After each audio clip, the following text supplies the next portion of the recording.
কুমিল্লার 4 আসন নিয়ে তো ভাই খেলা জমে গেছে। ওইখান থেকে হাসনাত আব্দুল্লাহ শাপলা কলি নিয়ে নির্বাচন করতেছে। হেভিওয়েট প্রার্থী গত আরো 4 বারের সংসদ সদস্য মঞ্জুরুল আহসান মুন্সি।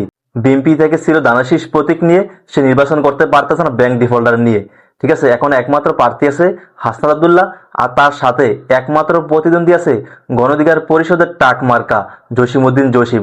আপনি দেখেন আগে অনেকগুলা কন্টেন্ট মেক করছে যে যদি মঞ্জুরুল আহসান মুন্সি নির্বাচন করতে না পারে, এখানে যারা আওয়ামী লীগ করে বা বিএনপি করে তারা কখনো শাপলা কলিকে ভোট দিবে না। তাছাড়া মঞ্জুরুল আহসান মুন্সিকে হাসনাত আব্দুল্লাহ বিভিন্ন হাইকোর্ট এবং উচ্চ আদালত সুপ্রিম কোর্ট ঘুরাইছে। মঞ্জুরুল আহসান মুন্সির মানসম্মান অনেকটাই চলে গেছে, ঠিক আছে, বলাই যায়। আর বিএনপির মানুষের অনেকটাই ক্ষোভ আছে, ঠিক আছে। এখানে দেখেন অনলাইন একটা জরিপে প্রায় 27,000 মানুষ এখানে রেসপন্স করে, ঠিক আছে।